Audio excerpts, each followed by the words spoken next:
immune systems and causal connectivity analysis in neuroscience. He is currently affiliated with BIT Mesra, Jaipur campus. Dr. Pathak has served as resource person in various prestigious workshops and training programs, including the MHRD sponsored certificate course in computer-aided drug design and international workshops on system bioinformatics. He has also been invited speaker at reputed platforms such as Indo-German Spring School at IIT Bombay. His scholarly contributions include numerous journal publications indexed in Scopus and Web of Science book of chapters, conference papers spanning domains like big data, neuroscience, computational intelligence, and e-governance. Moreover, Dr. Pathak is a life member of reputed professional bodies such as Cloud Computing Innovation Council of India, the Analytical Society of India, and the Computer Society of India. So, handing over to Pathak sir for further proceedings. Uh, Thank you, Dr. Agam and Dr. Jitendra, for a humbling introduction. And I'll take your permission now to start the presentation. So, Yes, sir. thank you so much. So I'll start with the presentation. I'll now share the slide. Keep it in full screen. Because I'll be switching onto different sites for introducing the basic concepts where the references are to be introduced.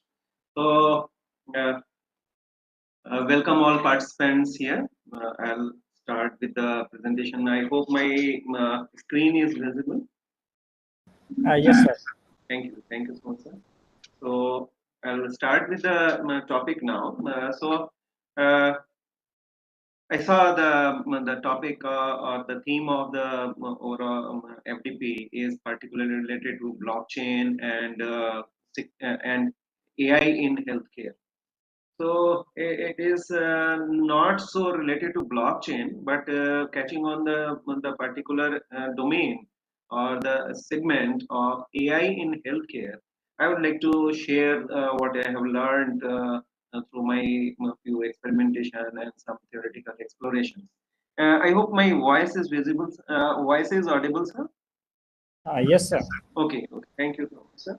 So here I'll a little bit introduce the topic and then we'll proceed with the slides.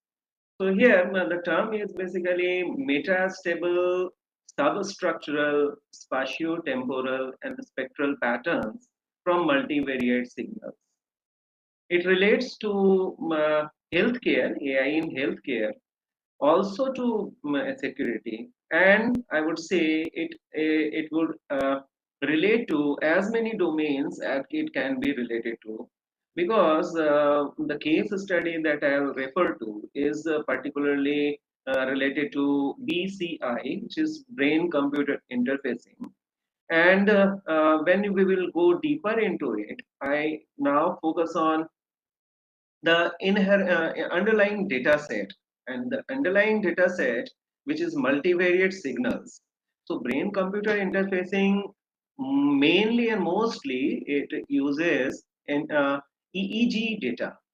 EEG data are essentially the uh, multivariate signals where from the brain, from putting on the cortical regions over the skull, some electrodes are kept and are attached, and then from there the signals are uh, uh, accumulated or recorded.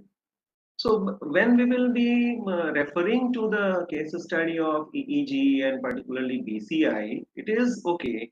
But when you will go deeper into it, you will appreciate that actually it would the methods that we will refer to will actually apply to any particular domain of application where we are collecting multiple signals, and it may relate to networking signals, it may relate to IoT, but yes, the particular characteristics and the measures that we will refer to will be mostly referring to the domain of particularly the EEG data and particular core signal processing features.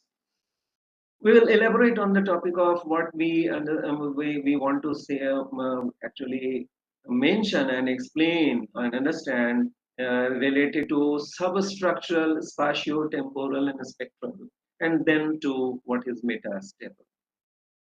So when we say we are handling multivariate signals, they are we are collecting signals at continuous time points, and by default the temporal term comes in relevance. So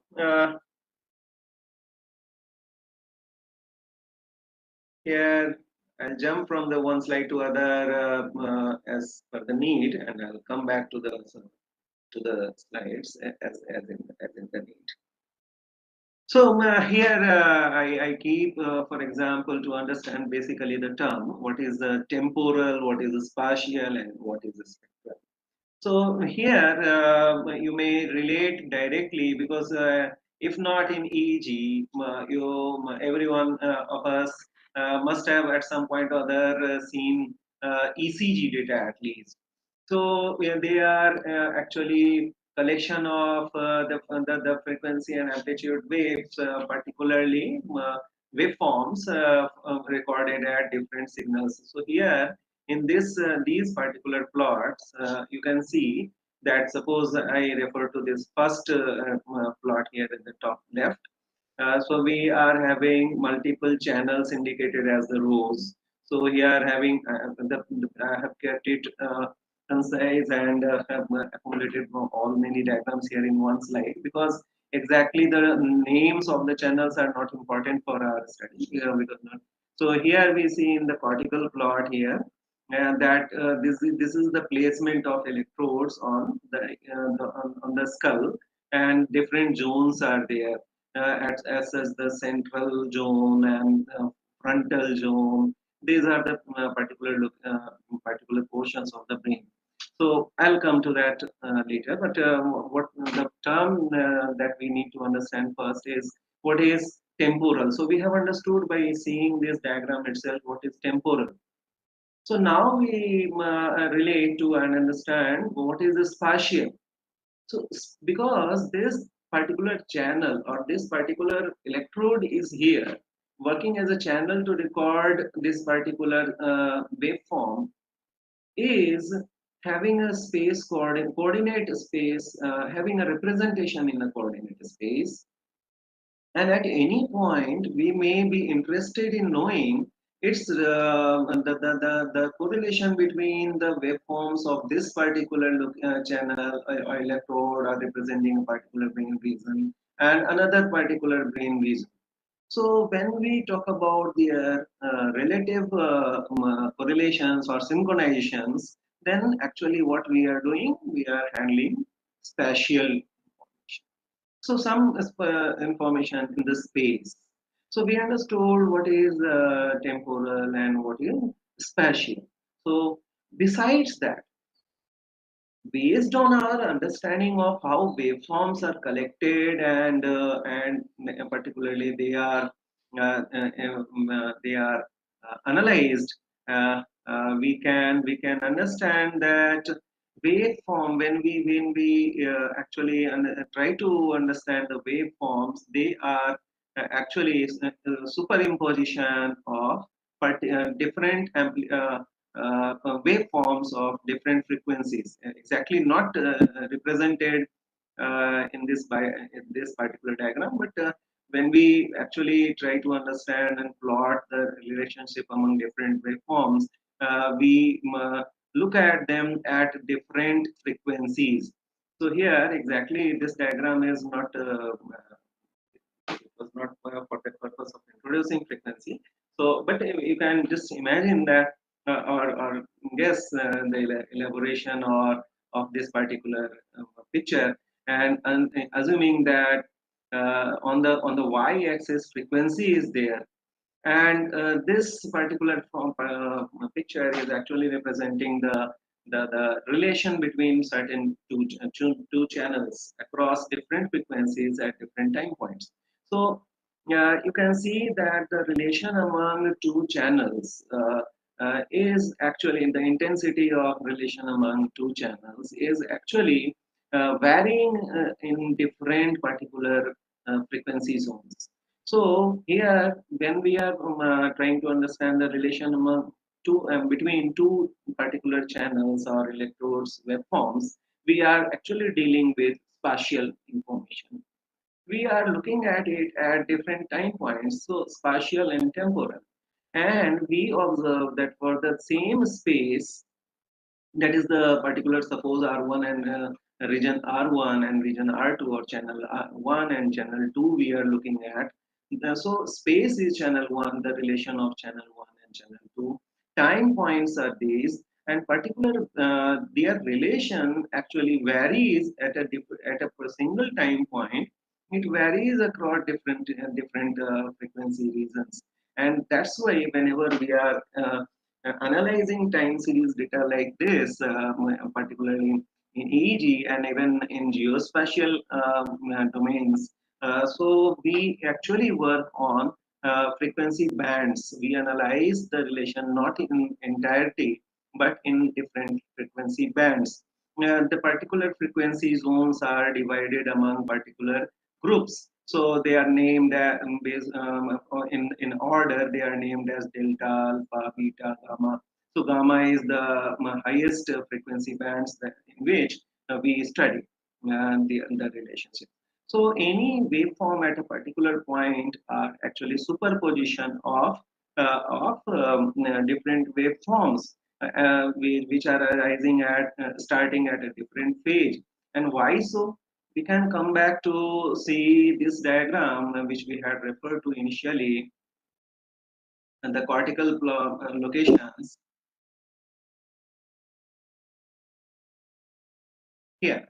So actually, we need to understand that whenever we are collecting a waveform at a particular electrode or representing one channel, actually the signals are not coming from one particular activity within the brain. So when we place a electrode at a particular space here, it actually occupies a certain area on the cortex, and if we can simply appreciate that and agree that within that area itself there are numerous billions of neurons acting inside the brain. So many brain activities are undergoing. So obviously what signal is it is recording here is actually superimposition of so many waves, and that's why we have to each one of them is excited in a different frequency and amplitude modes. So that's why we have to appreciate the understanding of what we call spatial, temporal, and spectral. Then we have to get into what is metastable and what are substructures. So I'll try to explain these ideas and introduce you to the basic mechanisms and how we can deal with all these things using some mathematical methods. So that is what we have to start with. Okay, so first, so I think taking a pause of a few seconds, we can just recapitulate what we have discussed till now. So we have understood the context. That is, what we want to understand is the variety of patterns that arise or that are underlying a particular activity that we are recording, whether it is in brain-computer interfacing applications, or if we elaborate and relate the same, extend these ideas to whichever multivariate signal acquisition system that we are dealing with, these methods will apply to that. So we have understood the terms, what is how the terms spatio-temporal and spectral come in role. So let us now start with bringing the context more clear. So because I'll be referring to the EEG data and brain-computer interfacing domain context itself for elaborating the idea of multi-structural and multi and substructural patterns, and the methodologies we will be getting into the methodologies later on. So This is what happens in any particular brain-computer interfacing cycle. Okay, why we have taken this brain-computer interfacing systems in our discussions today? So you may agree that nowadays even video game playing systems are there which are using brain-computer interface devices. Healthcare applications, particularly assistive technologies like automated wheelchairs and those equipments are there in the market. But why at all we have taken to study the substructural patterns and the underlying patterns? Because that context I'll try to explain. The upcoming applications are going to be vast because now the video games will be played over cloud. The data will be being stored over cloud. The brains or cognitive information about every person who is connected through the PCI devices on the cloud will be available to all. So it creates a security besides assistive in the healthcare application. It creates a security concern also. So, just like in harnessing and exploiting the substructural patterns and pattern mining strategies in other applications of data-driven derived applications, this is going to be a big concern in the next coming days when we talk about 5G and particularly 6G, when we have the interconnected systems with so much of information being processed and well connected devices beyond IoT. Now it is upcoming era of PCI connected IoT or brain based things, you can say. So that's why we have this particular theme, this particular domain, and this particular methodology has its currency here. So now I'll try to we'll start understanding the mechanism or the workflow of this PCI system. As this diagram, this is always I have referred to the particular references in the bottom, which are the source of these diagrams, and they can be referred to for elaborate understanding of the idea and the mechanisms. So we can see here that two workflows are actually adopted at some point or the other whenever we are working in a brain computer interface system. And that's why this is called bidirectional cycle. One cycle is of neural data acquisition, and another independent cycle can be of neural stimulation. So the clockwise represents here. We can understand it in a more clear diagram here, shown here. So neural based data acquisition starts with input signal. It uses the user interface and interaction. And conversion and data pre-processing takes place, processing access takes place. Then neural data simulation is performed. Obviously here all those streams of generative AI and all those mechanisms, statistical mechanisms all will involve here.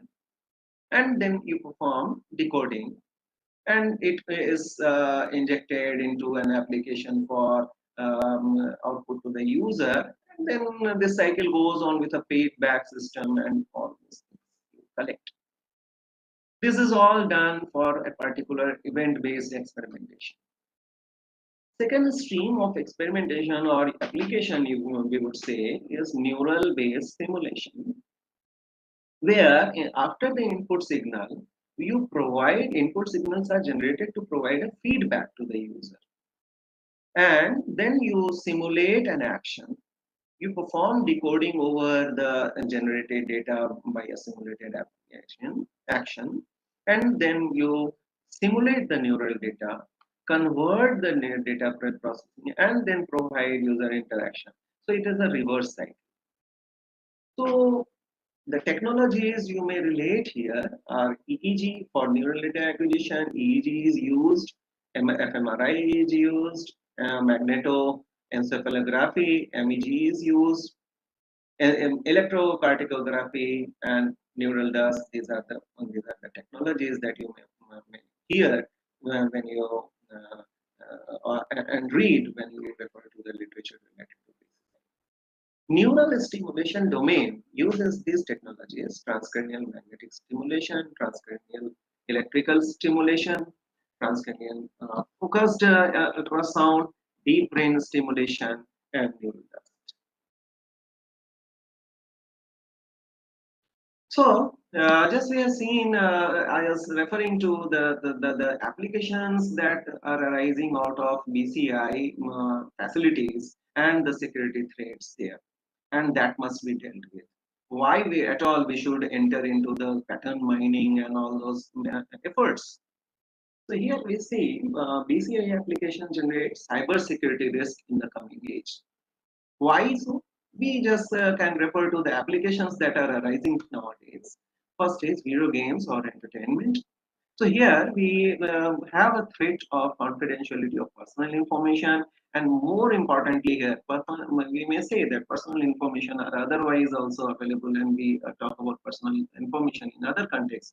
But here, particularly when you are having access to the brain signals of a user or player, the more concerns are about the personal thoughts and emotions that must strike our thought process. Second, definitely is the upcoming technologies you may guess. IoT now transforming to brain and brain to internet systems.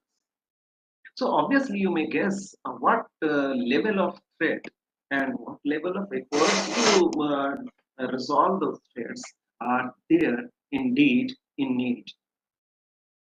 So here we can start, just take a pause and go a little bit classical by having the problem understood. So what exactly we need to do? We need to first of all understand what we want to secure. So what is security? Protection of information and information systems from unauthorized access, use, disclosure, disruption, that goes on and on. So how do we ensure security? We need to protect against unauthorized modification or destruction of information, confidentiality, personal privacy and proprietary information, availability, accessibility and usability upon demand, and safety from conditions, psychological, psychiatric, and psychological. So relating it to the context of brain-based informations and accessibility, we may need to understand the threat. We need to provide protection against unauthorized modification or destruction of information. We need to protect personal privacy. Now, if you relate this threat to how much threat we are having in the cyber systems nowadays, the particular role of pattern understanding in ensuring security in the context of cyber systems. Now, if you extend this understanding to upcoming system domains or upcoming world where brains are being hacked through this system, because we have seen that neurofeedback is also one possibility. It may be we may think of also many challenges that may arise.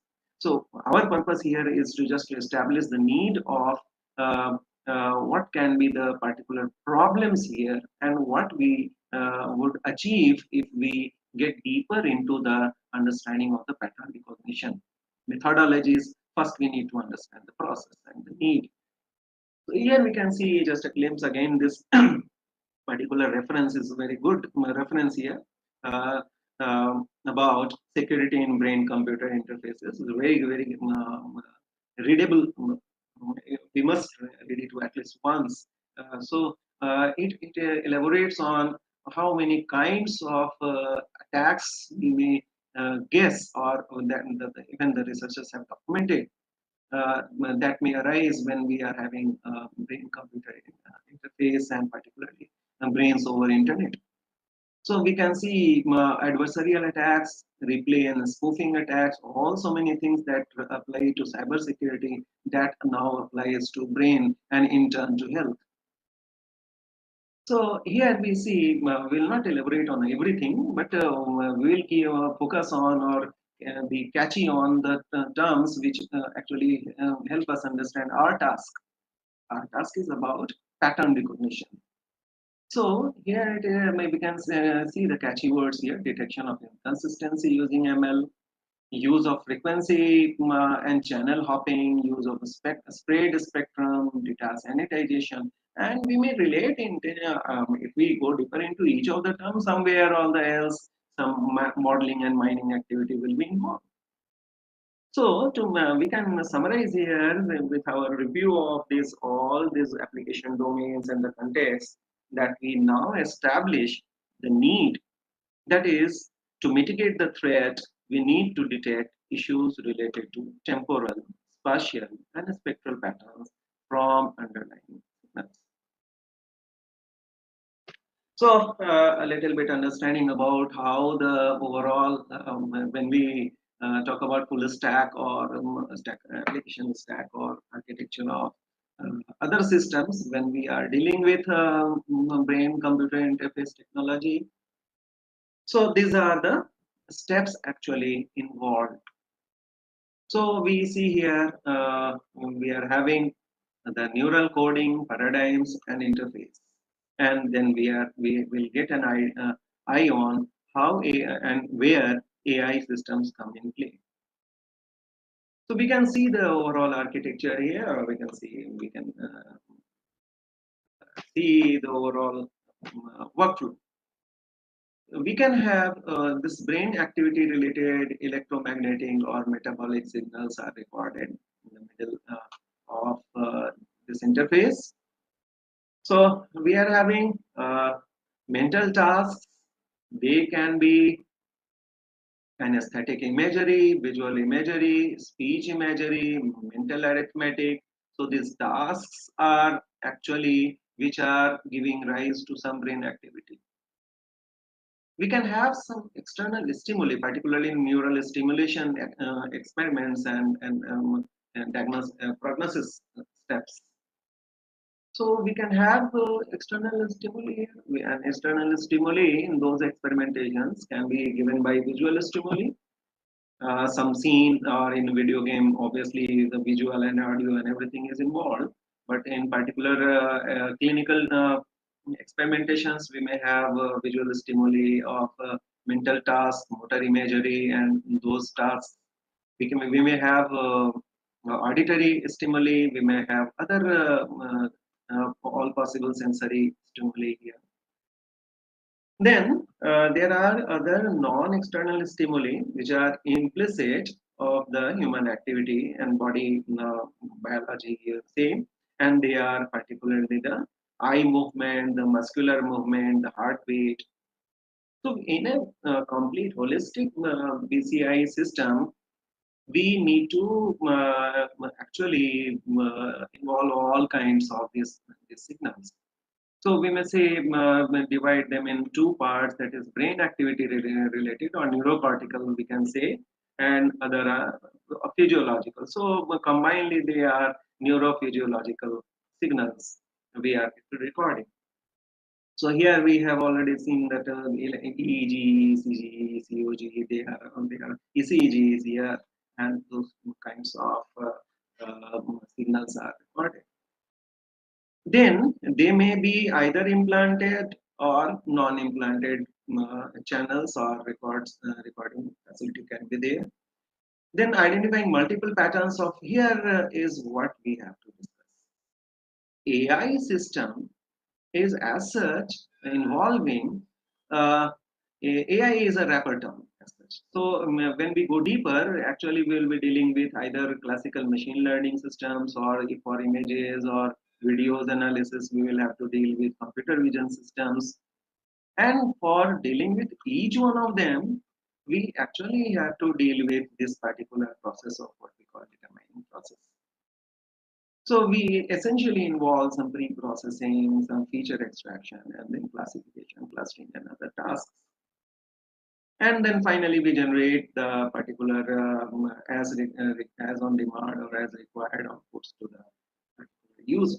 So this is the overall architecture, we may say, or workflow of a complete system where BCI is involved, BCI AI based.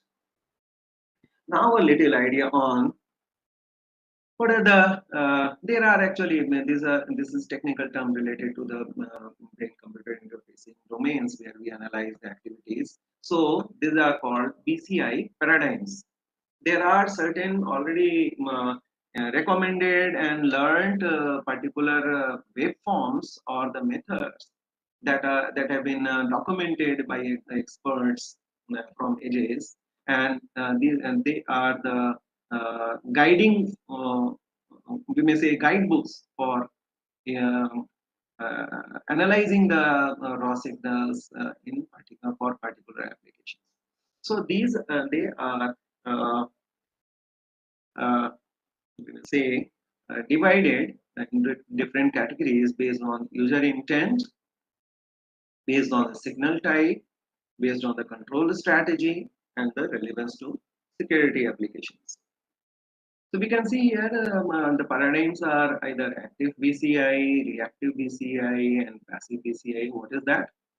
User intentionally modulates the brain activity to control the system.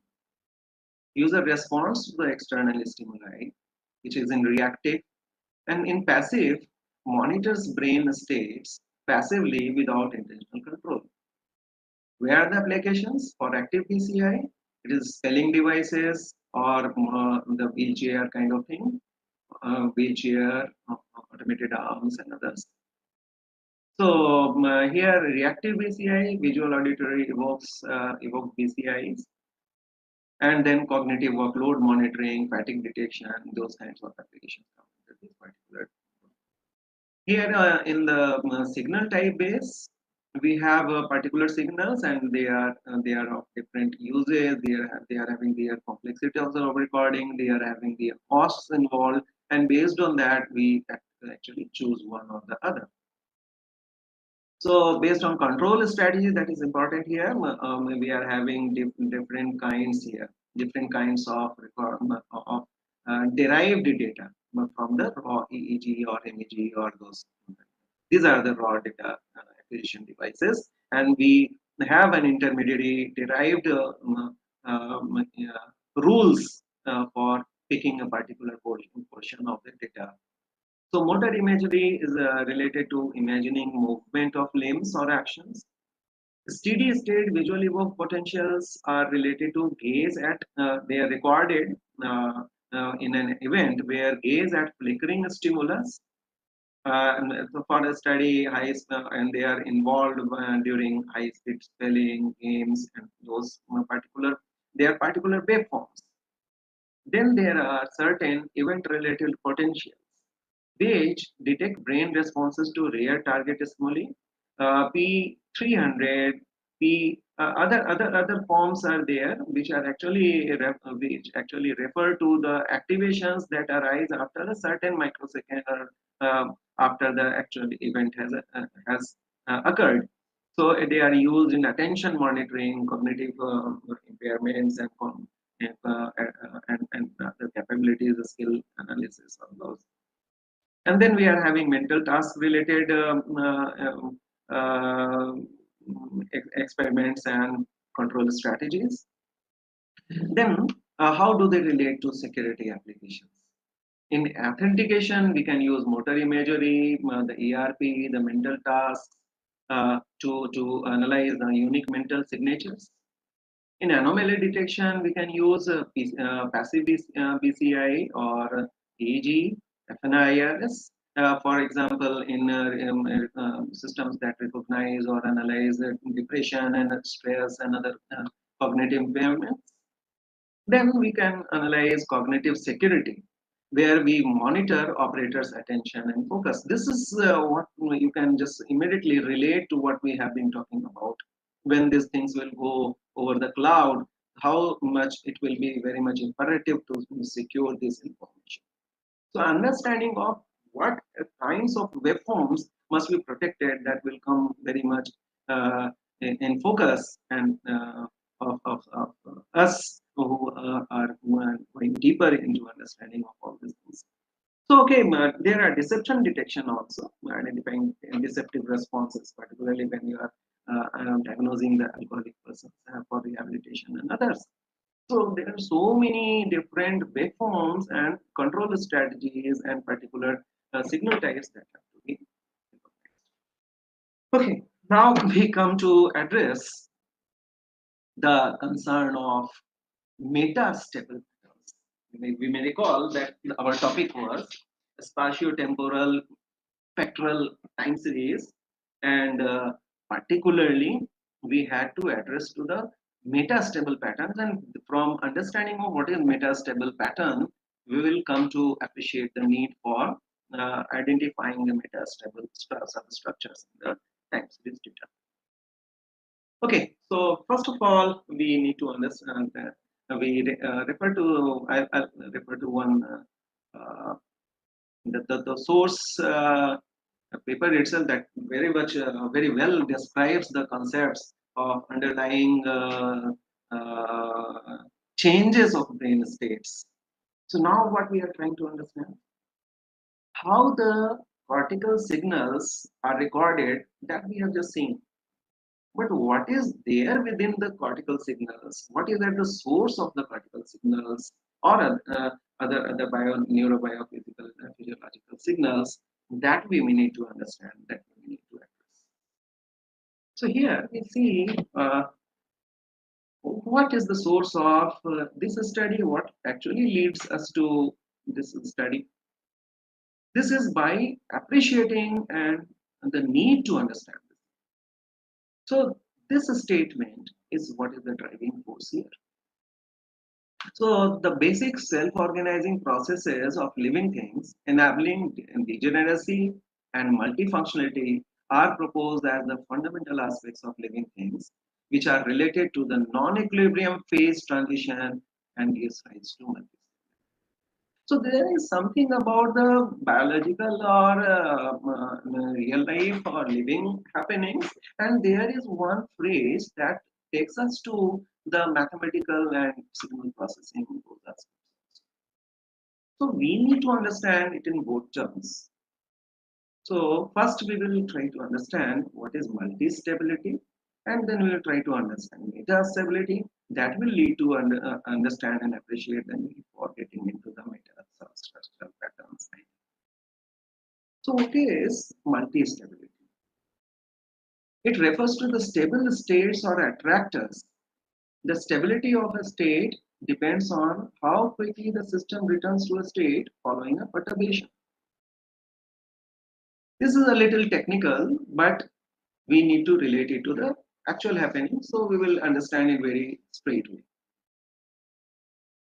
In the brain, attractors correspond to the stable patterns of reverberating activity in neural population that support and sustain themselves. And those activities, what are those activities? That's changes in the attention, changes in the concentration, some emotions. And we understand neurofeedback is there because all the activities inside the brain are happening due to some activations in the stimuli side. It may be visual, audio, or textual, or otherwise. So, multi-stable coordination dynamics confers capacity on the brain to lock into one of several application patterns. Multi-stability appears as just one ingredient of a series of phenomena in which progressive coupling and broken symmetry between individual heterogeneous components enable switching from constant invariant behavior to create change. Now, what is metastability? It corresponds to a regime near a bifurcation in which, what is bifurcation? In which stable and unstable coordination states no longer exists. For example, in page coordination between relative page, between interactive components, which are lingering at zero, but attraction remains to where those fixed points used to be. So they are actually referring to a fixed point of coordination variables, which represent a steady phase state and frequency relationship between the oscillatory components or phase locking. So meta stability is about emergence of a stable collective state. Uh, uh, Here, this diagram, it is taken from the particular resource. It shows how the activities actually change from start from multi-stable condition of particular brain location and its associated excitation. Excitations can be being recorded at a particular starting from a particular phase when the experiment is started. So we record at a particular phase. It is having so many states of ups and downs of excitations. And they transit into monostability, and then metastability is actually where the cases of no coupling is there. So these are the states which are actually representative of the function of coupling strength. So I'll not go deeper into all this. This is an illustration they have given there in the particular reference itself about the potential activities prior to and during pattern switching. The pattern switching is related to a particular activity or the change of the state, you may say, when the two subjects are starting at different page differences. So I'll not go deeper into that. So here is one more reading that helps us to understand. You may see the understanding of how metastable brain states relate to period of thoughts. So the term here is the pairs of thoughts or cognitive states. Metastable relates to synchronized activities of multiple particular what we call functional circuitry of the brain, which work in a constant after getting into a what we had seen the metastable stages. They are actually relating to a particular cognitive state which had been attained. So, and the switching are to be studied whenever we are actually trying to analyze the signals for getting a diagnosis or wherever we are supporting some BCI activities. So, the complex mental operations are reflected at the age level in the transitory spatio-temporal patterns formed by synchronized quasi-stationary segments separated by the rapid transitional periods, giving rise to a completely new level of brain abstractness. And that is what we call metastable brain states, which are also called operational modules. You may refer to the paper and see the elaborate discussion that will require time to get deeper into that itself. But we have to take it as a reference to establish the need for study of metastructural patterns. So the operational modules, or we also call functional circuitry, are metastable because of the intrinsic difference in the activity between neural and assemblies. We understand one fact that whenever the function of brain is being analyzed, we had seen that in the first diagram that particular cortical locations are identified by their functions. The frontal zone is and the optical zone is just near the forehead, and the central zone, parietal zone, particular amygdala. Those are the portions which are particularly related to the auditory cortex. They are related to particular functions of our body. So and they are actually functional at a point by joint or synchronized activities of certain group of neurons, and functionally they are, and whenever we are having an activity, it is not that a particular portion of the body or brain works, it actually works in synchronization with others. So that synchronization is very important, and that is what we will take ahead with the in our study. That is the how to measure the synchronizations, and I'll now focus on the methods. So we have understood the purpose here. So and just a quick go through. You may refer to the paper for more elaborate understanding of the underlying events. But these things can be understood by these visualizations, that these are the quasi-stationary particular, we have seen rapid transitional periods. So these are illustrated by this, and what it is helping. Such a structure of operational module says that both parallel and serial processing may be just two sides of the same signal underlying mechanism. Synchrony of operations performed by neural assemblies. Parallel processing is executed by individual neural assemblies, while serial processing emerges as a result of formation of them. These single statements, these few statements are actually very guidebooks. They are in themselves. When we try to design the simulation applications, or we try to get the diagnostic applications, we have to understand. So here we'll see from this reference, this is how we can understand, we can see the particular channels from the particular locations in the brain, how they are having the quasi-stationary spaces. This diagram, as we have very too many things to discuss, I'll now just leave it to our understanding from the image itself, that this is just a representative image that helps us understand the existence in the first hand of the quasi-stationary states. Yeah. So obviously we are not talking about non-stationary. Okay. When we assume some stationarity, and still there are substructural patterns, this is what we may now relate to our term, what we call substructural patterns. So many things would be there to discuss in terms of visualization, in terms of understanding. So here is a simple workflow. We can just get to understand all these mechanisms. So we can see neural assemblies, dynamics, and relation of this dynamics to simple operations. It is here in the first diagram, and the second diagram, large-scale conglomerates or the functional units of synchronized neural assemblies. You can see here.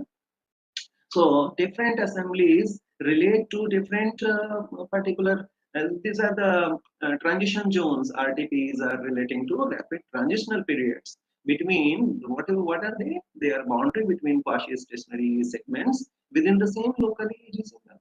So here we had one particular, till this time point, we had one particular cognitive level. At the next time point, there was a transition period, and then the next time point, we had another cognitive state, and then another cognitive state. They have to be analyzed at the amplitude change.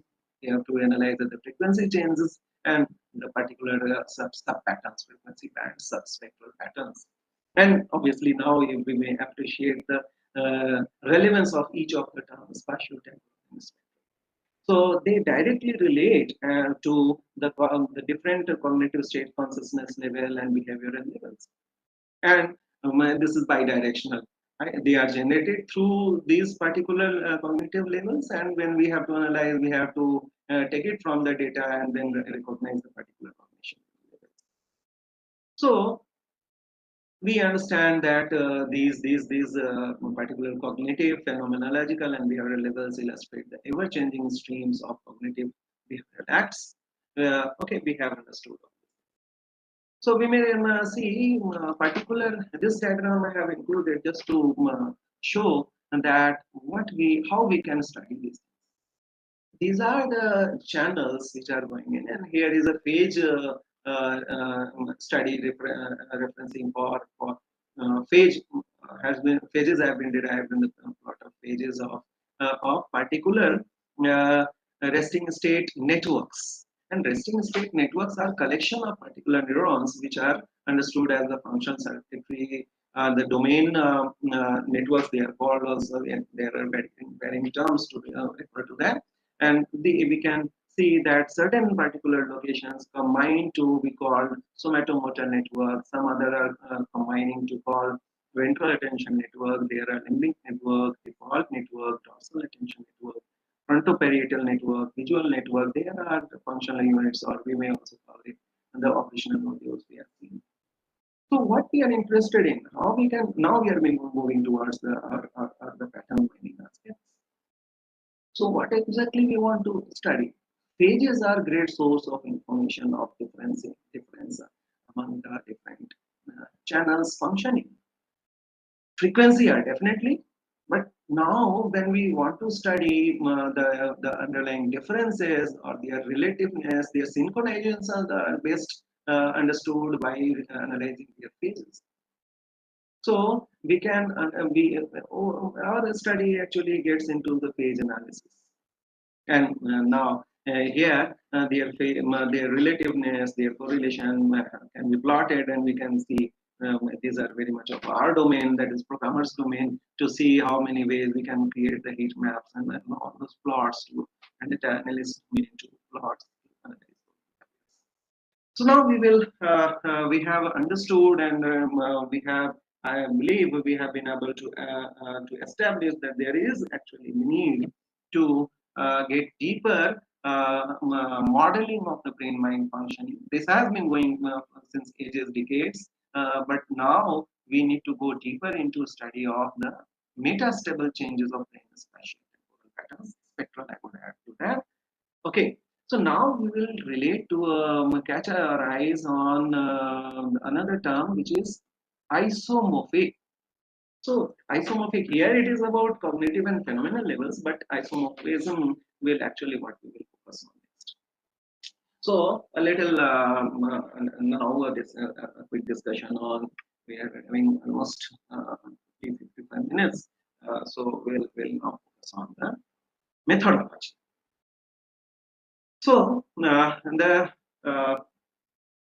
what we exactly want to do, we may want to segment the particular activities based on their groupings, unsupervised mining. We may perform classification, prediction we may do, but here particularly I'll take a case of classification. So how do we do that? With a workflow, we may understand what may lead, what can be the arising issues, what can be the measures, and what can be the entire workflow that may be adopted to serve the task of assistive technologies for this brain-computer interfacing and clinical applications. Okay, so let us start with understanding of what may be the issues arising when we are dealing with, for example, the EEG data. So we can see that there are, whenever now whatever we will be discussing would relate to the simple machine learning, like the simple cycle or the steps of a machine learning task. So we, first of all, we have to talk about the data. We have already been talking about the underlying issues. We have been talking about.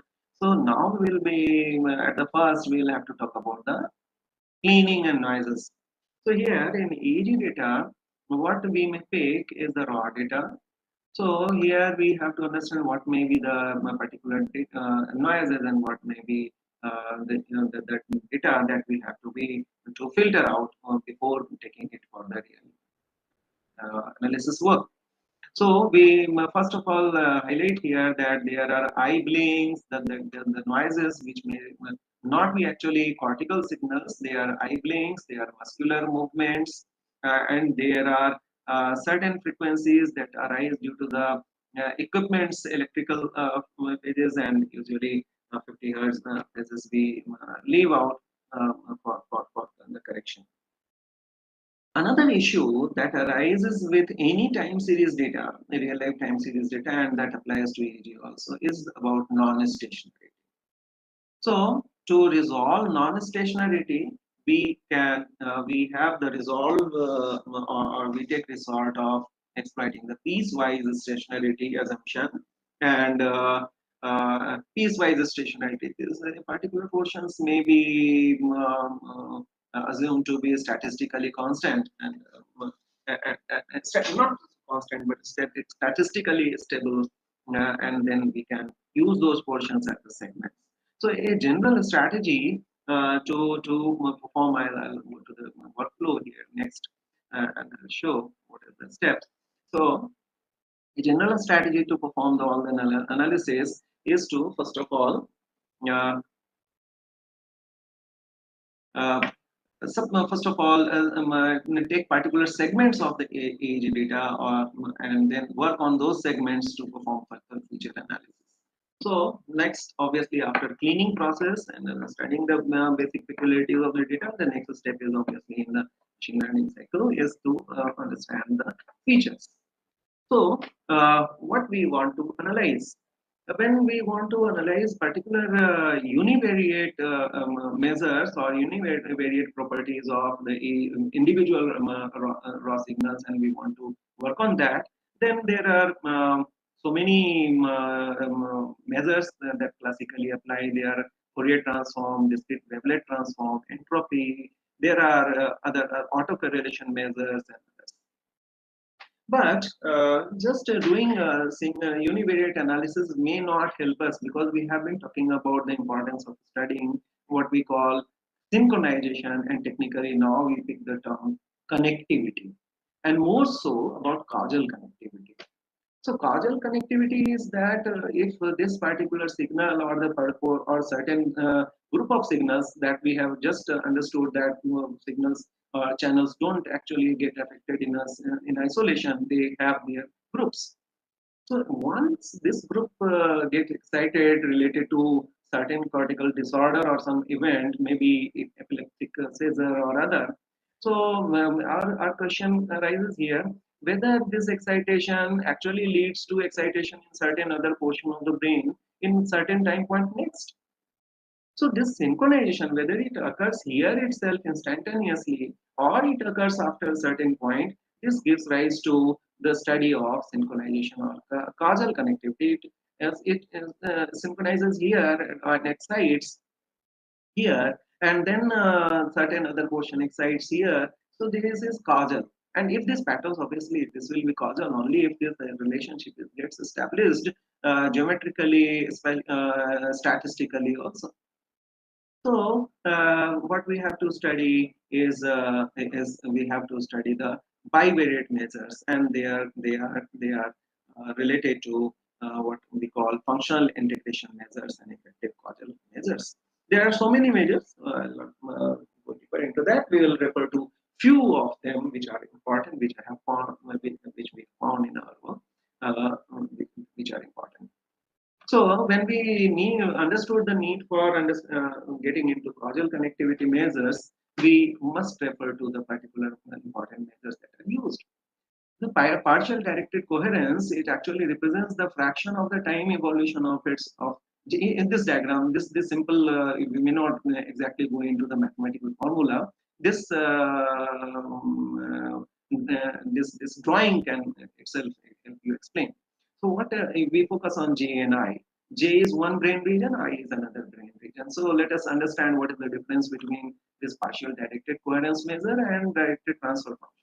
Even these two drawings themselves can help us understand.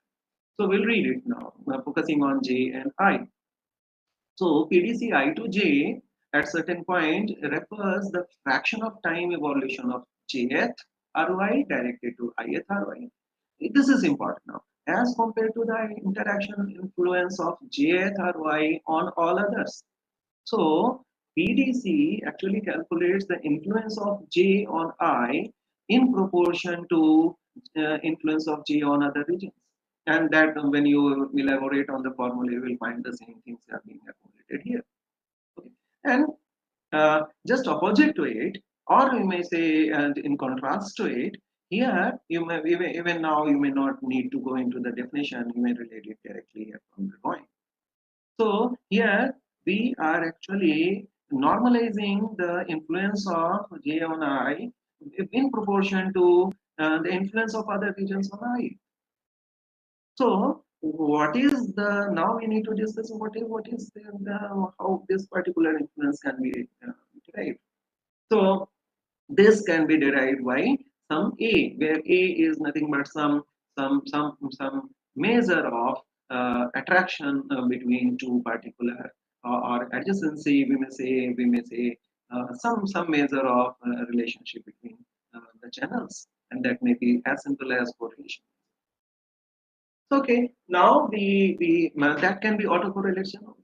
Okay, in a brief go, we'll compare what many issues do arise. So we see there when we want to study the causal connectivity measures, actually we have to understand what is causal. So causal is about the time points. You will be able to appreciate what is the meaning of causal or autoregression here. So it is simple. Just look at the formula in the left panel here. We have synthetically designed this data like this. So first, suppose first channel, what does it say?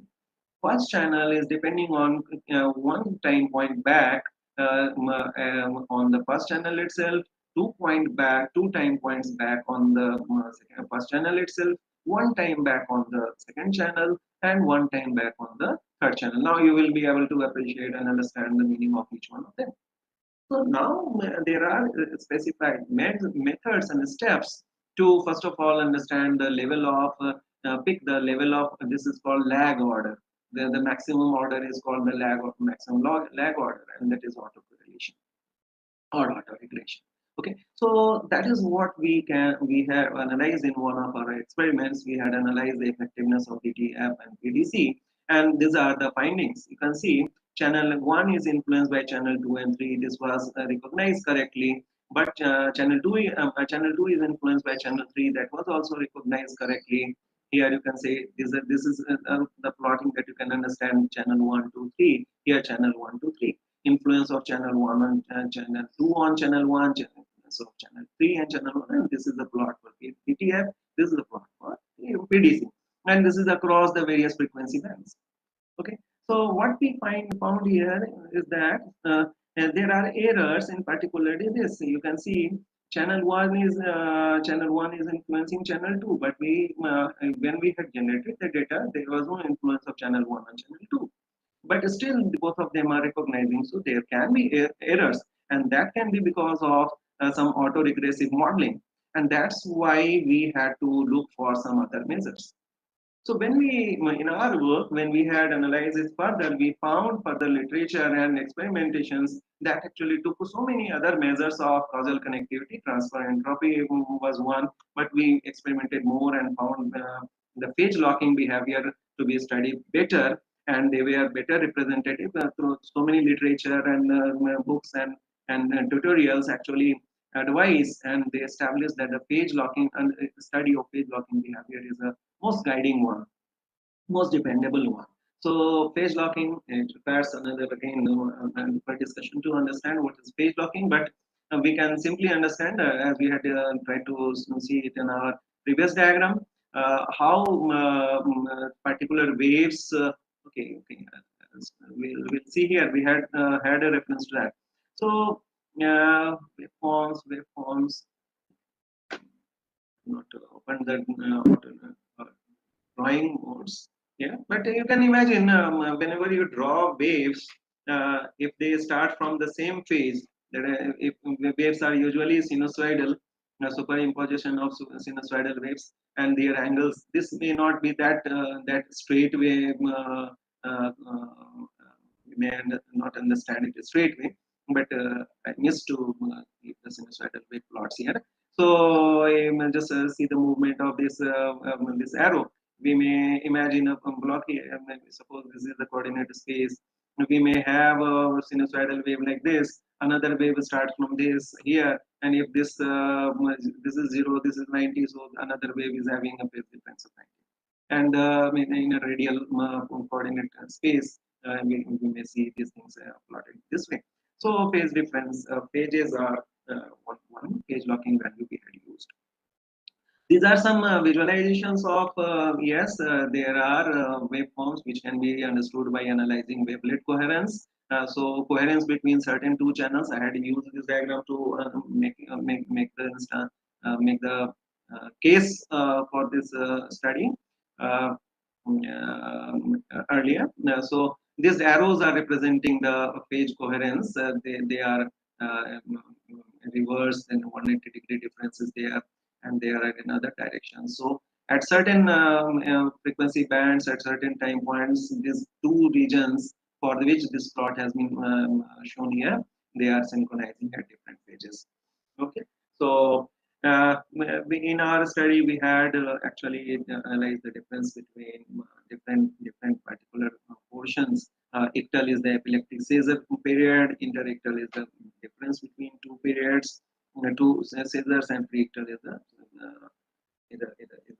zone which is just before the period. So these plots are showing the different I'll not go deeper into, because now we have to move to the methods that can help us understand the metastable substructures. So need for metastability, or the reason of metastability study we had already seen in the practical sense of brains happening.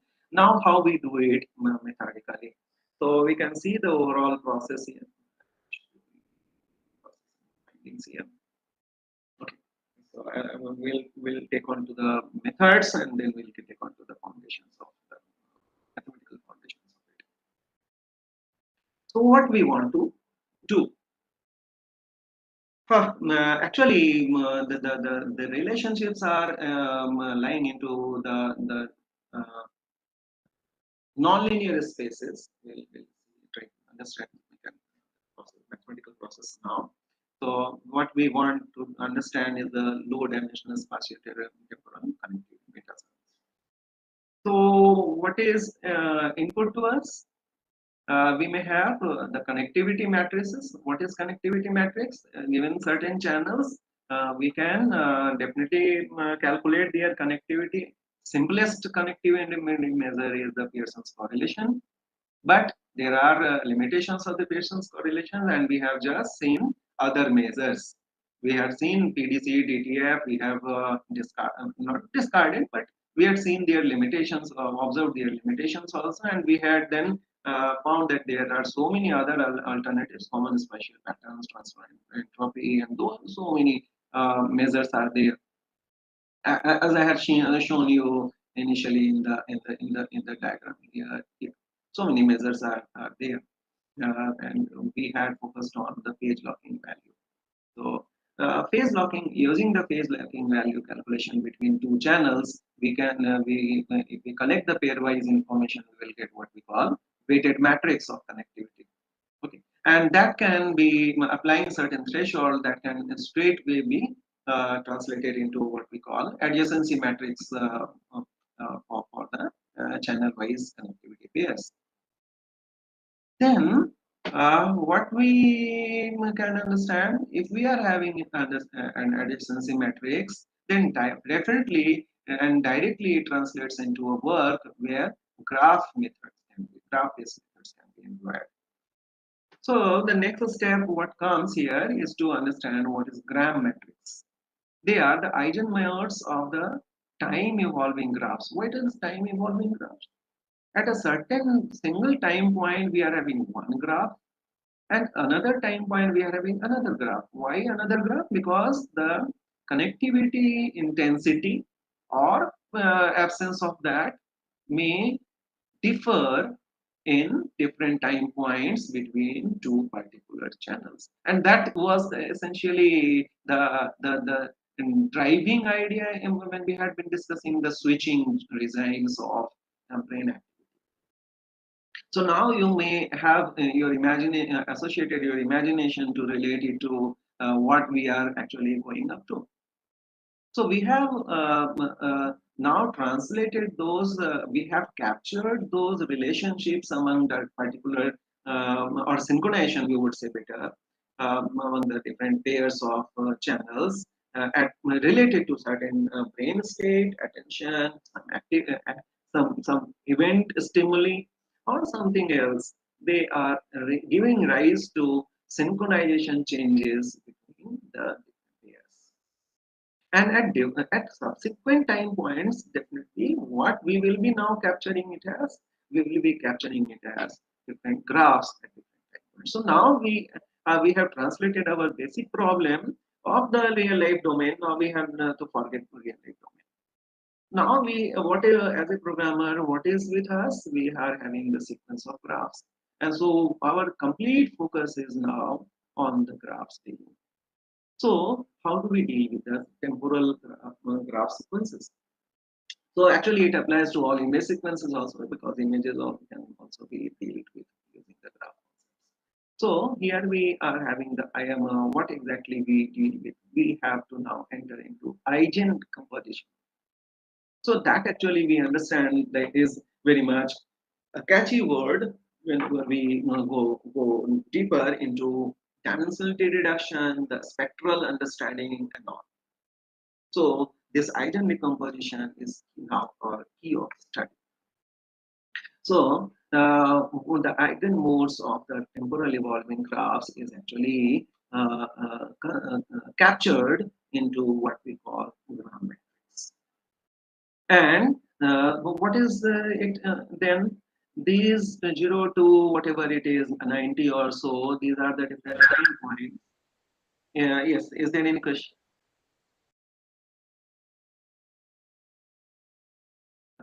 Is there any question, or should we?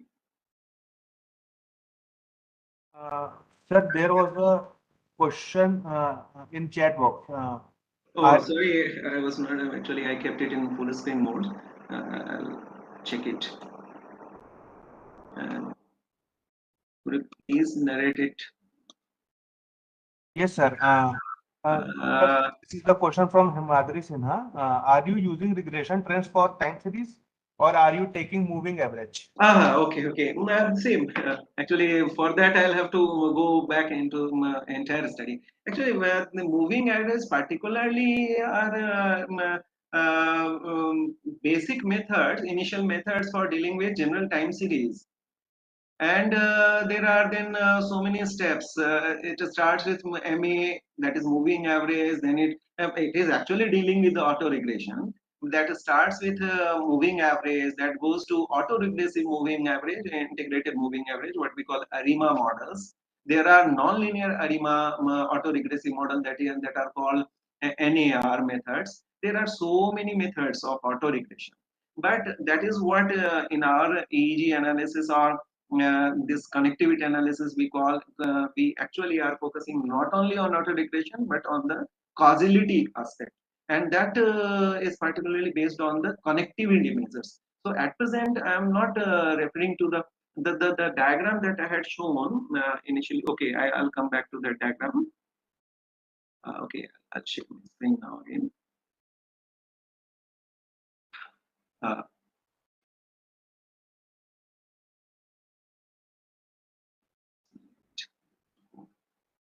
okay, so okay,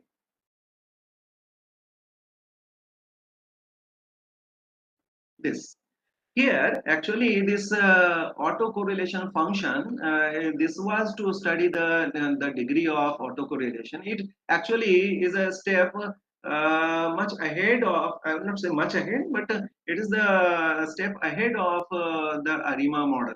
Actually the model that here was at the background of calculating PDC and DTF was the MVAR, that is multivariate and structural variate autoregression. SVAR and MVAR were at the background of computation of this. So that will actually require an intended session to discuss all those measures. I'm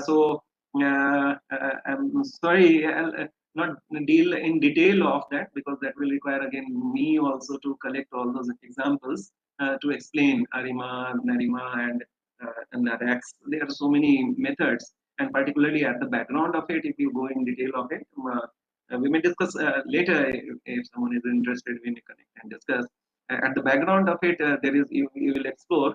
There is a model called MVAR. It's yes. An answer to your question: yes, I am dealing with the regression models, and it is not regression; it is auto regression as such. And even for auto regression, it is not single univariate auto regression. It is actually about multivariate auto regression. And even not that, we are dealing with structural multivariate auto regression models. So, but we have just seen that autoregressive working with the autoregressive models requires exact calculation or at least approximate calculation of the lag order. How many time points back actually it is depending, that was cumbersome. That's why we had to deal with we had to that they were actually, you will have to one point more, they were actually the classical methods of modeling. But then we had realized that finding out the particular mechanism to decide the order, the lag order, was not so easy. This were varied with and in fact did not converge well with the with the standard classical approaches. So we had to take resort to what I'll be now coming to is that we had actually in this method we had applied the deep learning models.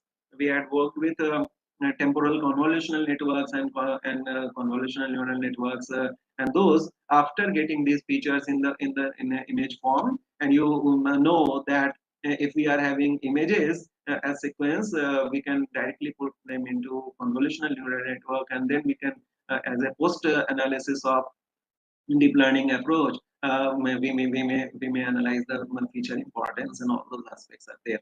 So that will require another step to another devoted discussion to that only. So what purpose we have taken today? Have I answered that question? Yes, the question answer to your question. Yes, we are dealing with auto-regressive models, but we had just referred to these models here and seen that it is some way difficult to actually converge with a particular lag order determination, and that's why we the answer next to your question, extension to your question, is what was the resolution. The resolution was to use the core signal processing measures like mean phase, various measures were actually adopted, and you'll have to adopt them once, and at one point or other you will have to actually evaluate in any model, that you will have to evaluate either this measure or this measure, which one actually relates to your data set, so which performs best with your data set.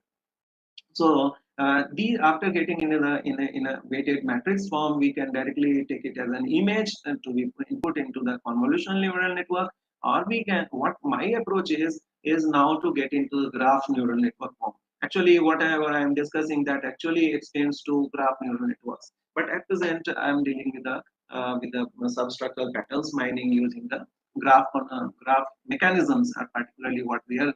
I am going to discuss is the graph kernel. So the ground. Have I answered that?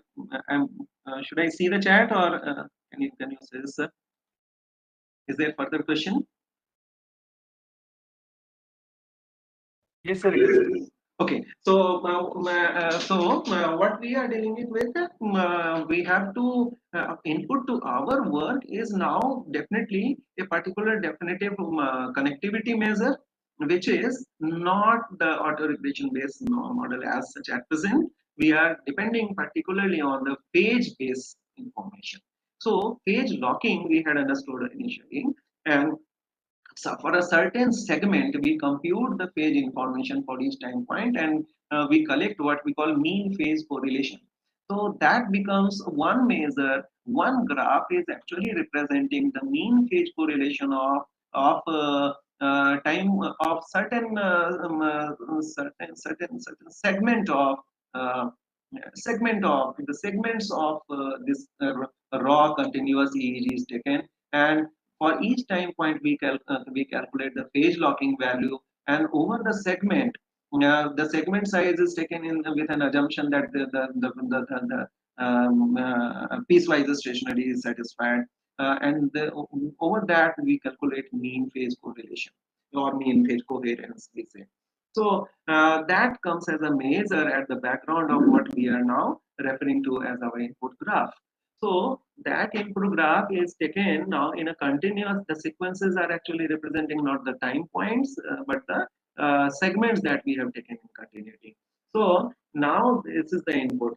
So a node's action might affect their neighboring nodes. So this understanding about the cognitive prognosis will actually be exploited to form our low dimensional embedding.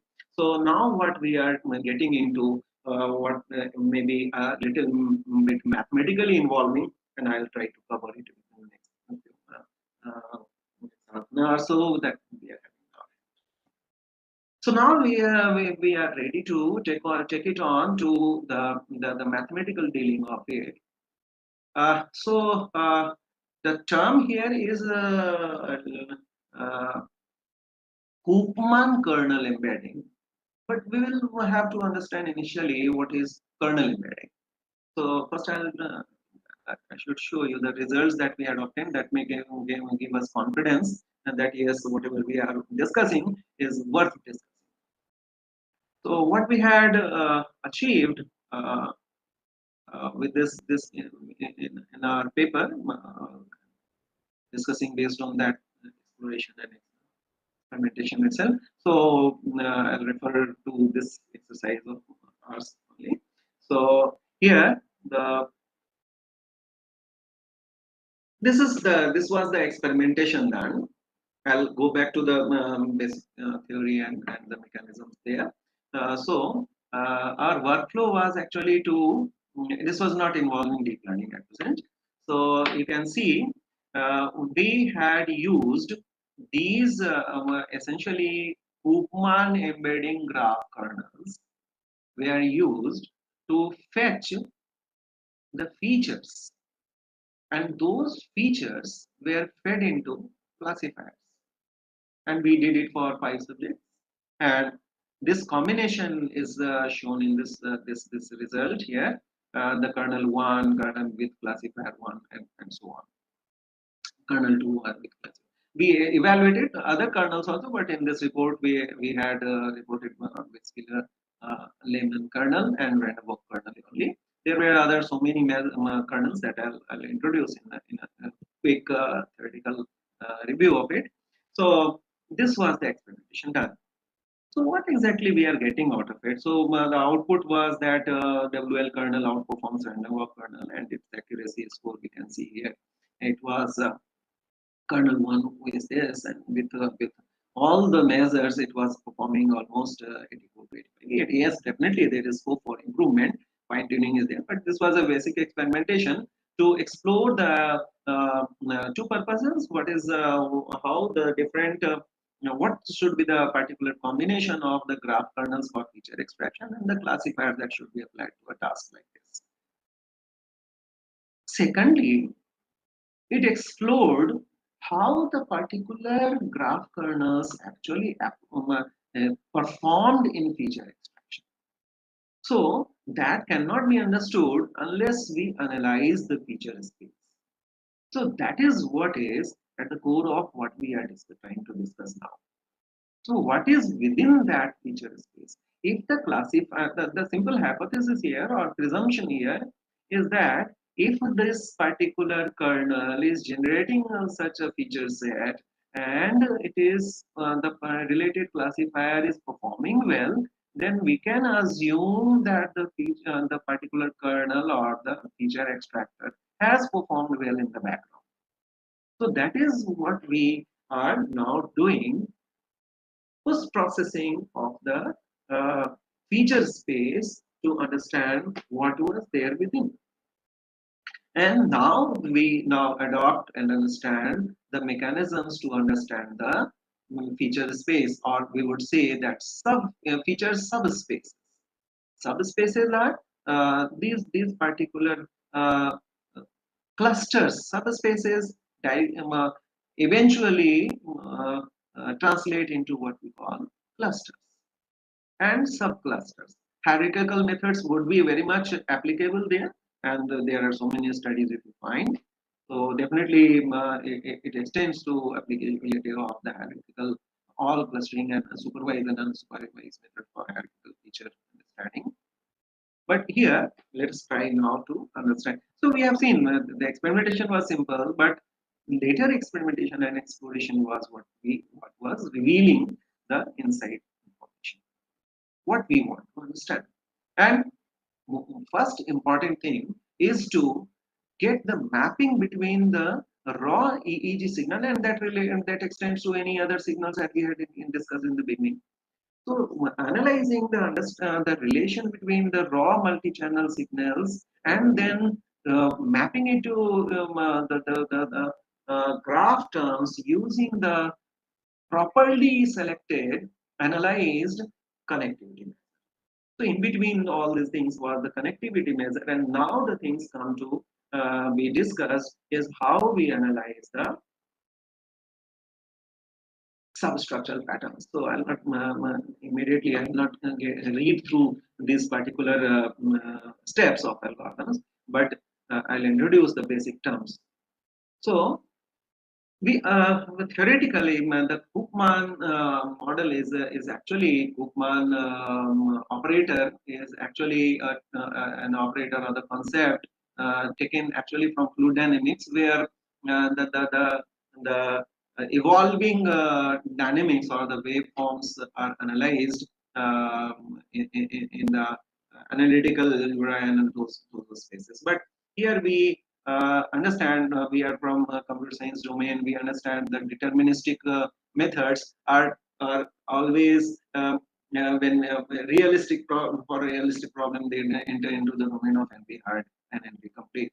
So we take this sort of approximation. So we actually refer to the properties of the Koopman operator, but actually when we see we need some way to have approximation of the Koopman operator. So what is Koopman operator? And in this particular slide, in this page, I attempt to give an idea of it. So and then take it to the concept of kernels. Okay. So what is the Koopman operator concept? And it is for linear feature embedding. So what is linear feature embedding? If we have done support vector machine, and in that we had a certain sample which was non-linearly separable, for example XOR patterns or others, then we had to take this or to some dimensionality increment, augmentation we say, and then by that mechanism we understand that non-linear spaces can be projected into linear spaces. So that idea is what is to be exploited even for the approximation of what we call Koopman operator.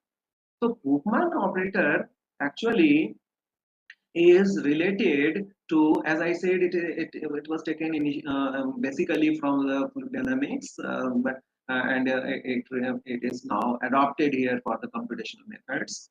So what is actually the idea? It actually tries to model the dynamical system state at time t, and it is governed by a flow map here. And flow, what is the flow map actually supposed to do? It should relate the evolution of the waveform or the we may say the state of the system, which is represented at time point t as xt, and it should relate the evolution into the next time point. So it is a very simple idea, same written mathematical, but it is a very simple idea. But we understand the background happenings. We understand that the relations are nonlinear, and that's why this operator is mathematically it is represented like this. There is an k is then an operator denoted k here, which whose task is to take the current state of the system gx and predict the next state of the system, which is g of phi tx. Okay, so and this if we go deeper into it, it actually talks about Hilbert space and also not all those ideas, the dot product and the orthogonality and all those properties have to be ensured. So how does it gets applied to nonlinear dynamics? If we can find a set of eigen functions, now if we have any observable g can be expressed as a linear combination of these eigen functions, and where ci are constant. So eigen analysis directly gets involved. So the eigen decomposition of the Koopman operator is expressed as this. So obviously, if we are able to find out the eigenvector and eigenvalue for the given matrix, any system transformation is supposed to be a matrix. Operator is essentially a matrix, and if it is a matrix, we can apply the eigenanalysis to it, and we can get the eigenvectors and the eigenvalues. So here phi represents the eigenfunctions and the lambda represents the eigenvalues. So it actually, what does it represent? It identifies the invariant modes and their growth rates or frequencies. So, what is the role of graph kernels? They capture the isomorphic structural properties among subsequent. Actually, many slides are between the lines. So, to understand what is Koopman operator, how it complicates the situation, analyzing it, whether it is convergent or not, it is tractable or not, and the summary point of all of the discussions or the literature you will refer will ask you to approximate this solution to this problem by some kernel. So I think somewhere I have mentioned that. Okay, but okay, if we have studied support vector machine and kernel based analysis, and those automatically come there. So I have not included I maybe I missed to include the fundamental slides there, but I think you can relate it to that. So approximations are to nonlinear systems are done by some linearizing kernels. So graph kernels are supposed to do that. They are they are supposed to imitate the effect of Koopman neural operators or the Koopman dynamics using why we are adopting Koopman dynamics? It is just to adopt the properties associated with the underlying methodology, and they are applicable definitely to piecewise linear approximation. Those who are in research, actually this comes as a limitation and comes as a scope of study and research to handle how we can handle piecewise stationarity instead of taking big segment sizes in any multivariate systems. Okay, so here, what are the graph kernels? They are structure preserving and time delay embedding mechanisms. So what are the alternative methods for graph kernels? We had seen in our experimentation that we had used Westphal-Lehmann structure and random walk, but there are so many others. I'll introduce briefly there. So the random walk kernel measured similarity based on random walks on graphs, shortest path kernel. They compare the shortest path between nodes in the graph, and graphlet kernel. They compare small subgraphs, and Westphal-Lehmann kernel captures the structural similarity between graphs. So these are some illustrations. We will not go into that because I'll introduce you to the basic concept that actually lead us to actually be able to apply all these things to this. So I'll introduce you to the fundamental aspects. The next 10 minutes almost we have, so we'll attempt to understand all the fundamentals. So we have understood that we have brought down our general problem of brains regions connectivity, and maybe IoT signals connectivity, network signals connectivity, cyber attacks, civil attacks, and others. So they all can be brought down into graph study of graph. So what exactly we want to study? If if graphs at two subsequent time points or maybe the subsequent segments are same, how do we recognize that?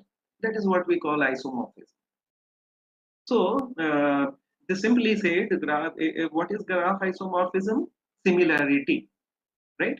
So you may explore this in Wikipedia for graph isomorphism and you'll get an idea. But you might have understood by the simple term similarity of two subsequent. We are interested in subsequent changes. Okay. Finding a mapping of f of the vertices of G1 to the vertices of G2 such that G1 and G2 are identical. How do we do that? That is actually leads to so many kernels that do that. And we are also interested in subgraph isomorphism. So what are the measures that we may use? One simple measure is maybe graph edit distance. We count operations that are necessary to transform G1 into G2. And that may use the age information, node insertion, deletion, that may be there. But they capture partial similarities only. Choosing cost function is difficult. There are topological descriptors based methods. They map each graph to a feature vector and then use distances metrics or vectors for learning on the graphs. Then there are these all methods that we see, they actually lead to non-polynomial methods. But we need, we can take resort to what we call graph kernels, which can be solved in polynomial steps.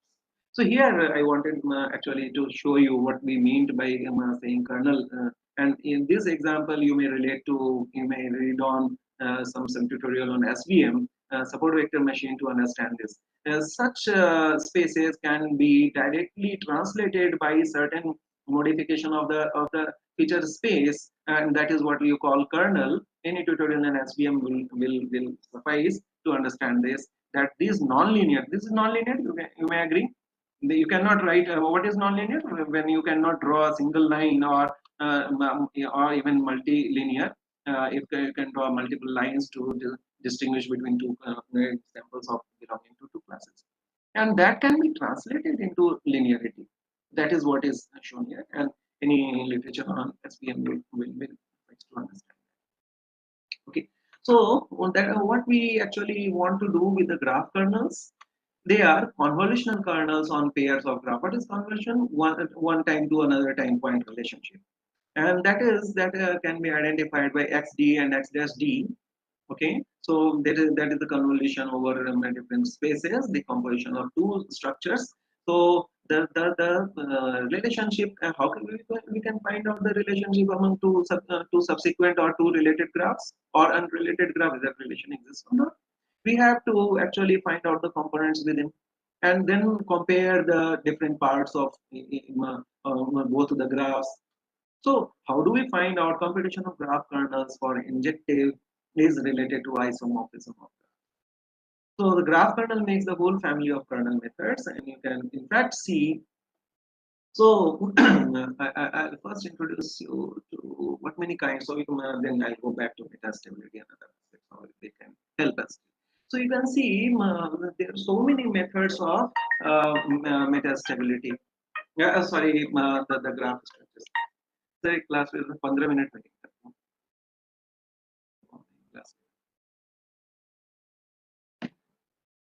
okay. So you can see that there are so many categories of graph kernels. There are a bag of structures. What do? They use enumeration and counting of given substructures in the graph. The methods are node count, edge labels. These measures can be used. Other are information propagation based, walks and spectral methods. There are iterative label refinement methods, and then extensions of it. So there are categories of, you may go through these tutorials. Borward paper, you may see graph kernels, state of the art and future challenges, foundation and trends. If you just do a scholar search, you will find it. It is very good literature on what many kinds of graph kernels are available. So if you go through them, there are variety. So we need to understand the fundamentals first. Okay, how we can understand metastability? All those, we are able to find a kernel K that can define the relationship between the tth time point graph and the next time point graph, and we can translate into low dimensional feature spaces, and then we are able to find out the clusters. So substructures and subspaces are actually their straight synonym is cluster. So after finding all these low dimensional feature translation, or we can say dimensionality reduction, or some way, whatever alternative phrase we may use, we after getting this translation, we can directly find them the subclusters. And this picture should show you, give you a very intuitive idea about it. These subclusters will be actually referring to some cognitive state. Here in this example, it is healthy to ill and ill to healthy translation, and that is what we are interested in. So this is what we are actually interested in. So I'll now get through the literature. If you read through the literature, now you will find it very much familiar. So here K is the kernel, which actually takes one state and another state, some function of it. The function here we are dealing with is the graph representation of the particular state. It is in Hilbert space. If it is not in Hilbert space, and we take it to it is a Hilbert space is essentially the linear space, and if you want to deal with the nonlinear space, we have to take it to manifolds, and obviously we have to deal with some nonlinear kernels. So that this idea actually extends to so many aspects that we have to go on and on to discuss on this. So here, just to give you an idea about what is this Riemann kernel that we had applied. So you have understood the fundamental, what we have to deal with. the similarity of graphs. The standard term is isomorphism. That we need some measures. There are so many different kinds of measures that may be applied. You may with some conceptual ideas, you may evolve your own, and then we have to deal with what we call certain kernels that have to be designed to find out the relation among the particular subsequent. So this is the idea. This picture may give you an idea about it. These were level refinement based methods that we had seen in the summary there in the listing or categorization. So this is how it actually evolves. Suppose this is one graph. You may see they have been labeled according to some property of the nodes. Yeah, both the two nodes are here. One and this is 4. This is not no, this is not node number. These are the particular feature. I will not use the feature here. That may confuse. So some property of the measures associated with the nodes. So this is a graph at time point t, and this is maybe t plus I time point graph. So here we are having these nodes labeled with certain properties, and maybe intensity, maybe something else. So these values are there. How to proceed ahead?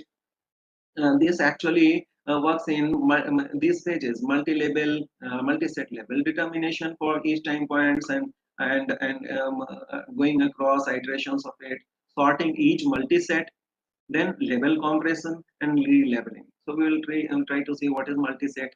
What is this multi-set? So suppose 5. This is 2, 3, 4 images. If you refer it to here, this original plot, you can see 5 relates to 2, 3, 4. 2 associates with 3 and 5. 4 associates with 1, 1, 3, 5. You can see now you have understood how multi-set and labeling is done. So it is actually referring to the neighborhood. So it is accommodating the relationship of the neighborhood information. So both the graphs will be what we are actually trying to do: find out the isomorphism or non-isomorphism of subsequent graphs or the related graphs that we are trying to analyze.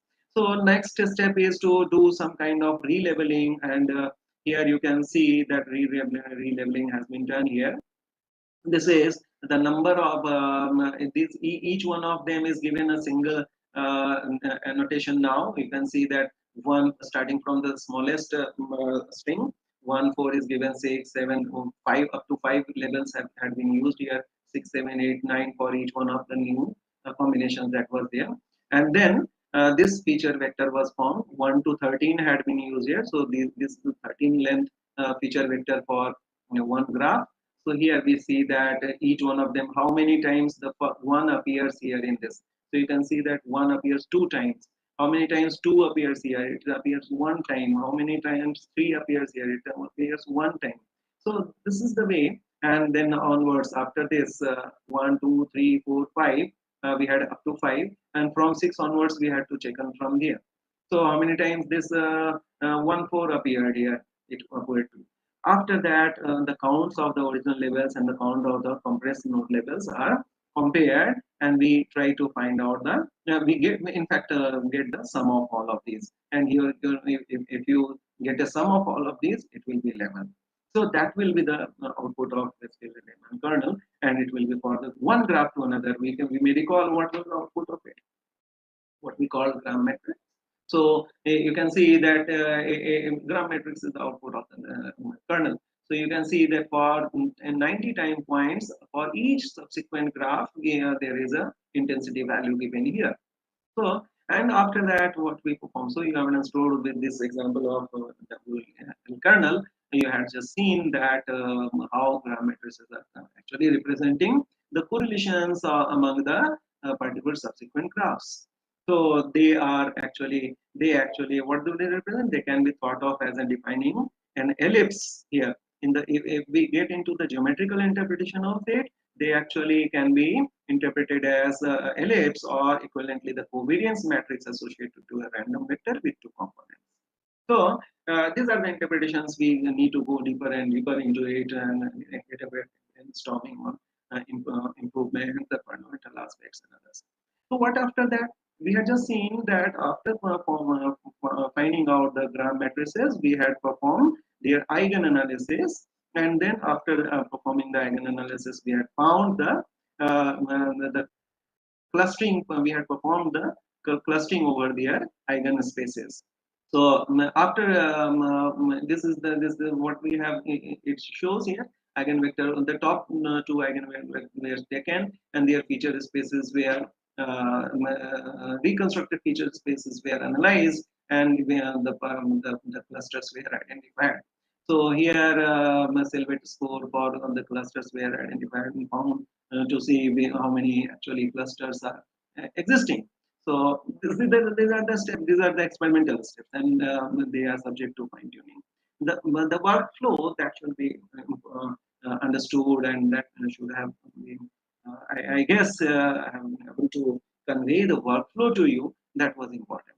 So for performing this again, after getting this again this gram matrix, we may apply again analysis. We may again for again analysis we may take on to any methods like obviously eigenanalysis is straight one, and after that for performing their clustering, we may further actually apply PCA to get the eigenspectrum. In fact, we may apply PCA, but if we had time, you may explore the difference between PCA and kernel PCA.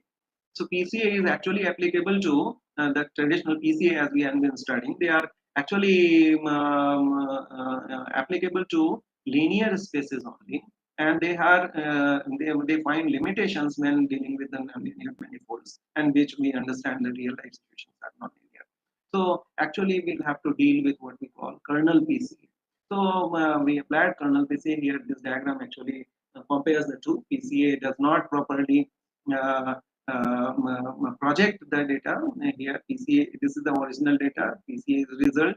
It is not able to distinguish the two. Kernel PCA actually gets the translation of the feature space projected properly, and they actually are able to find out, make them classifiable in these two cases. But reconstruction results are here. So these are subject to study further, and these are the things that we need to incorporate in understanding the mechanism. So what were the substructures? The clusters out of the eigenspaces.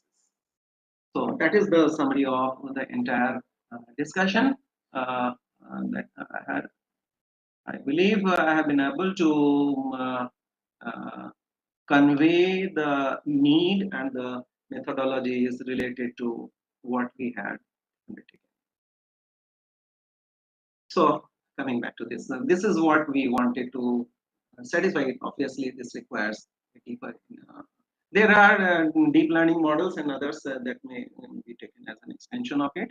Graph neural networks, graph Huffman neural networks, and graph autoencoders, graph mass autoencoders. They are extensions of it, and that is a field of research.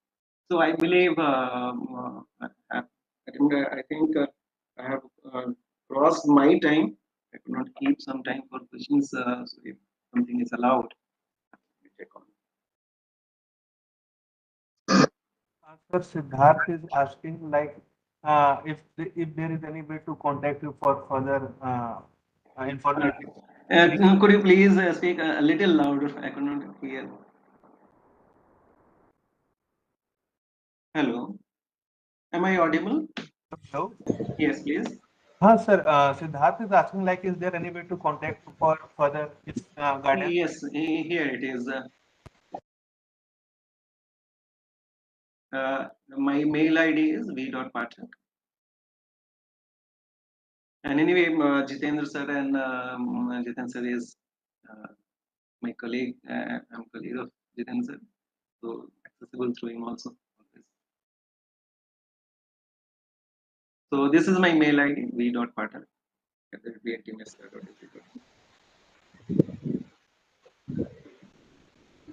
So any question or any maybe suggestions also? Yes. Because research is never complete. It is actually the first step. If anyone is having any questions, they can put up in chat box. Dr. Pathak, may I ask a question? Yes, please. Pertaining to this DCI, where did you get this data corpus? In our experimentation, sir, we have used online data sets only. I had shown the data set. I'll show it again.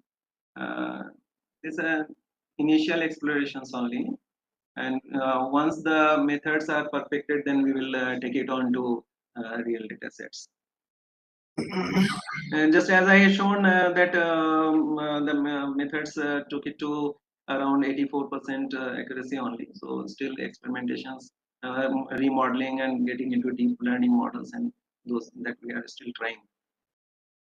So this was the data set that we had used. This one and one more data set was I have included here. Just to include another, that is CHB MIT data set is there, and we will be trying it with more on US. We work with this cognitive load and epileptic data.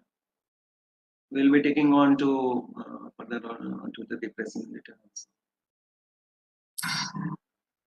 Okay. Any other question from the audience side? Dr. Jitendra? No, sir.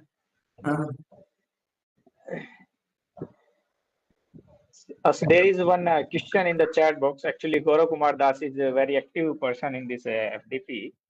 So he is asking like is there any method to identify which kernel to take? And that is what we actually attempted at. This is experimental. Even in the literature that literature survey that we did and experimentation results we saw, actually no one was found best. Actually, but this even through the literature survey and through our experimentations also, we found this WL kernel to be, if we will not say best, this is most satisfying. Obviously, if we taking a few seconds more, if we refer to the categories of the particular kernels, I think I had it in the next slide, foundations slides. We may see so many categories are existing, and within that also there are modifications.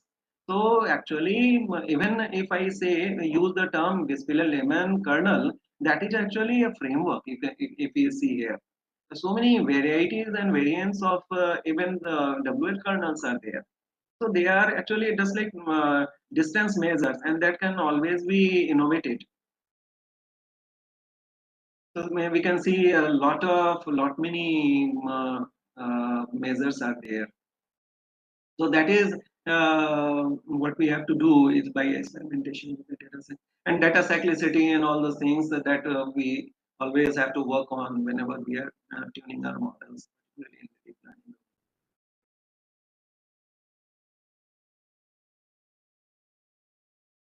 Have I answered the question, sir? Or? Yes, sir. Thank you, sir. Thank you, sir. So, many thanks to you, sir, for giving us this very good information. Sir, could you please repeat the question? Am I audible? No, some vibration was there. Hello. Hello. Yes, sir. Yes, please. So many thanks to you, sir, for giving us this valuable information pertaining to this area in healthcare, specifically this mapping of the brain and diagnosis and performance of that can be easily evaluated using the machine learning technique. So, and you have also highlighted many such type of the areas where the more exploration and the efficiency that need to be achieved. So I hope that your talk will be very useful to the audience and they may get the sum of the areas where the gap is and how an efficient way having a new data set or the new data corpus that can be research part pertaining to this brain mapping.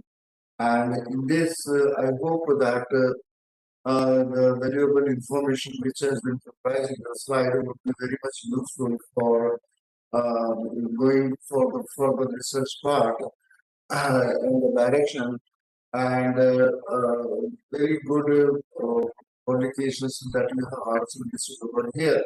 So using that, the audience would get many new ideas pertaining to that for the research part. So I thank you very much for giving us this valuable time and sharing your research to the audience. And I hope that in the next coming days, we will also invite you for the further uh, talk on the related area of interest. So thank you very much, sir. Thank you so much, sir, and all the organizers to trust me for this responsibility. Thank you so much. I hope I have justified that. The expectations of the audience also, and was up to it was in sync with Put that chat box open so that the participant, if they have some questions in their mind, they may put and further Dr. Pathak would be able to answer that. So we will be opening our window for the longer period of time till the FDP, so that any thought if that comes in the mind of the audience, so they would ask and share their thought with us. Thank you so much, sir. Thank you very much. Thank you so much, sir. Thank you. Good day, sir. Bye.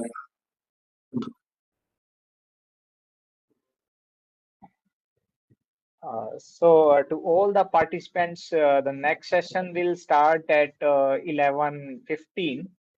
Okay, so it's a 7 minutes break. We are getting we are 8 minutes late, so we are giving you 5 minutes extra. So next session will start at 11:15 on.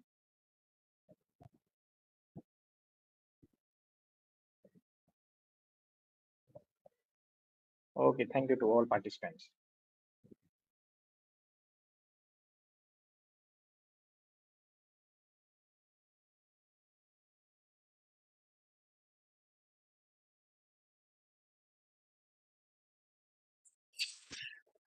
Dr. Jitendra, Yes, sir. uh, so what about the next talk? Sir, next talk is of Dr. Pillai, sir. So he will be joining in 5 minutes. So, and we have to give the break to participants for because they are here for last 2 hours here.